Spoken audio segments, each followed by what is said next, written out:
I just want to outline that at the last CISM committee meeting, we did propose that in the 60% plan, and the way, there may be, I guess I'll back up a step, there may be a misconception or a misunderstanding about what 30% design plan and 60% design plan actually mean.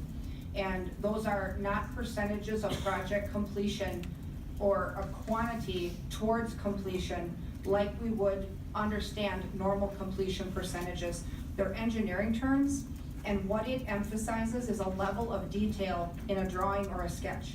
And so typically, and we've been through this in the CISM committee, we go through the same process with every road in town that we do.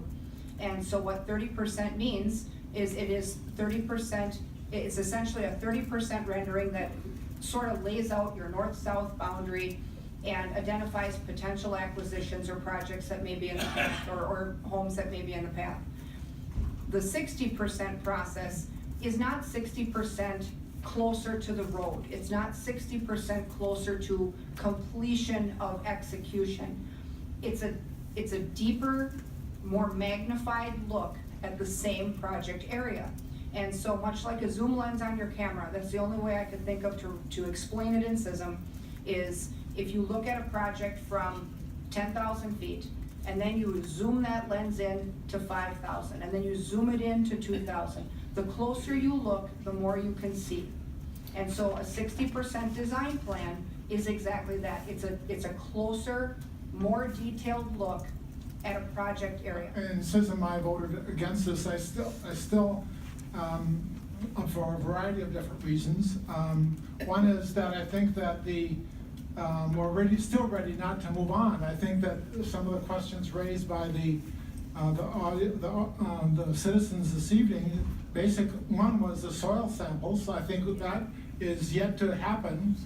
We do not know the results of that. To move on to a 60%, when that is an unknown question at this point in time, I think that we really have to seriously think about what that soil sampling is going to happen. I think that there's other issues with regard to the sentiment of the neighborhood. I wish at this point in time we would be somewhat closer, or at least an alternative of some sort, to presenting some kind of a design plan that would not affect the houses on the north side of the street. We're not, that has never come forward. I think that if it comes forward towards 60%, praise be, but I just don't see that coming. I think that we're on a one-track mode here with the three-laner. I'm glad to see that there's some movement with regard to the median, the mountable lane. I wish that you would have listened when we were talking about phase one, because I think I was at that point a proponent of mounted medians, but I'm glad to see that it's on the docket now for phase two. I think that the whole issue of when we're approaching 60%, we're pretty close at that point in time to issuing, moving towards relocation. And I think that what relocation at that point in time after the first of the year will certainly give the owners of the north side of Thomas Street quite a Christmas present. I think that we can step back a little bit and see what else we can do. I'm listening to the folks. I think that what some of the very viable questions that they're raising with regard to this step in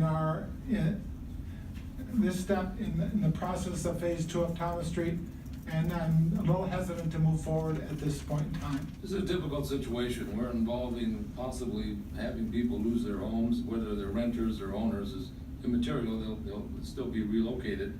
And some of the reasons we've been given is, well, we need to replace the sewer and water lines, and we possibly do. And I believe Public Works when they tell me that. But we can certainly do that without widening the road. Secondly, it's been safety concerns. Well, there's a lot of accidents. Well, that road is not causing the accidents. As an example, I was parked or stopped in traffic on Stewart Avenue, which is a 4-lane road, a couple of weeks ago, when the person behind me decided my vehicle was a little too long, decided to shorten it by 18 inches. Now that was a 4-lane road, and somebody still ran into me. It's not the road. It's the people that are driving on the road that are not paying attention to the people in front of them. I just have a difficult time with moving on to 60% when we've had so much trouble with 30%. It's like if you're building a bridge across the river, you build the first third and you realize you got problems. If we don't say, well, let's build another third, maybe those problems will go away. No, they won't go away. I think we have to take another look at the 30% plan before we move on. I'm really concerned that we're not addressing a plethora of concerns, not addressing the fears and hopes of people who live there. I don't think we're taking as minimal an approach as we might be able to.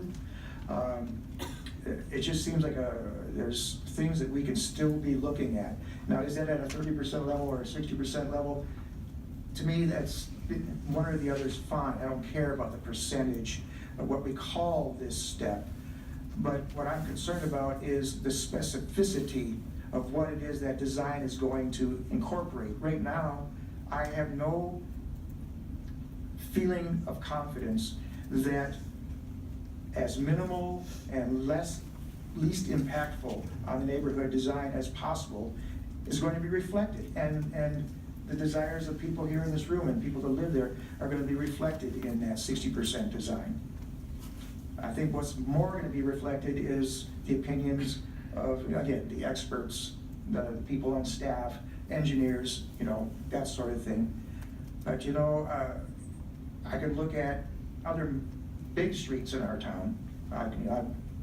Franklin Street is a two-way street. It has no raised median, it has no mountable median. People turn left to go into their garages or into their driveways or to take a left onto another street.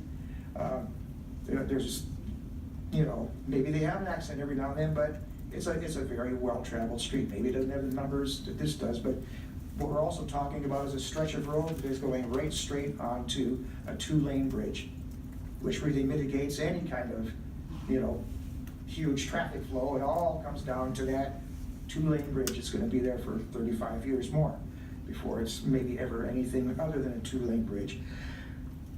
So I'm not seeing a design discussion right now that's making me feel good about voting for this. Where the accidents are occurring, we can still solve the emergency vehicles getting around. Correct. So that's a moot point. Yep. Actually, I think the environmental is a moot point because we've had a DNR representative in this council chamber before I was on the council that said she did not, and she was speaking for the DNR, she wasn't her personal opinion. The environmental issues were not a concern. I think the city has gone on record to do some further evaluation, and the results showed what we already knew. I don't expect we're going to see any more issues in the upper level, in the soil layer very close to the surface, because the very nature of the product or the contaminant, it goes down into the soil. That's what has been observed. So I think if there was going to be an issue, it was more worried about if we went too deep with our utilities for replacement that we may encounter something. So I think we need to move this along. So I did call for the question, so hope it stands. Actually, we have no one else with their lights on to speak, so I will ask that we begin voting.